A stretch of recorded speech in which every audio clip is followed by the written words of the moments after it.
Summertime is prime time for William to be working. So because it's also the same time that we need to get our firewood in, he and I have come up with kind of a relay approach to this chore. So when he can, which is like 20-minute stretches on the weekends, he will buck the logs that we have into rounds. And then I come along and I move what I can with the wheelbarrow that doesn't need to be split. And if something does need to be split, then I put that in a pile, split it, and move that. So I stay a little bit behind him, and then he comes along and stays ahead of me. Now, the other benefit to doing it that way is that it's a safety issue.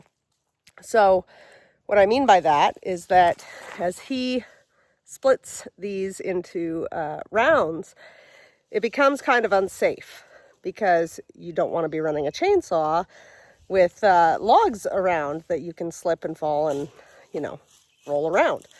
So by having me come along after him and clear all that out, it helps to keep him safe with his end of the chore as well.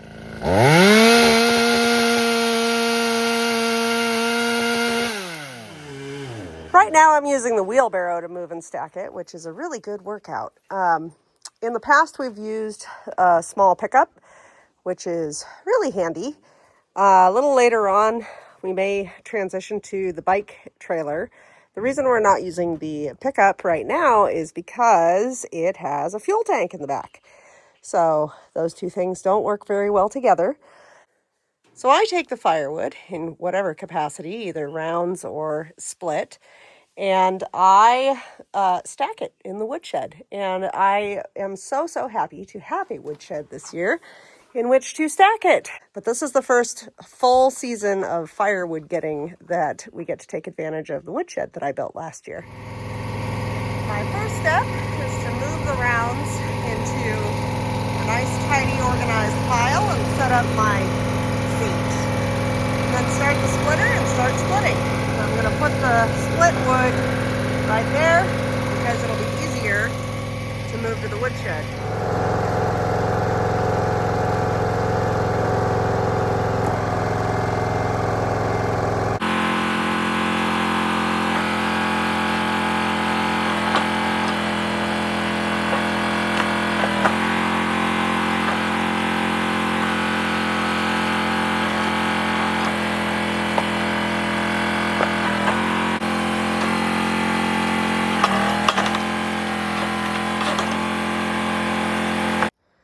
I want to tell you a little bit about why I split certain kinds of wood in different sizes.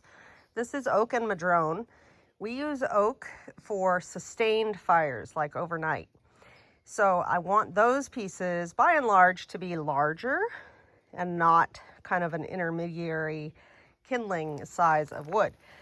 The madrone works really well for that. So that's why I've split the madrone in smaller pieces and also up to some of the bigger ones because it does burn hot and is a great transition over to that oak wood.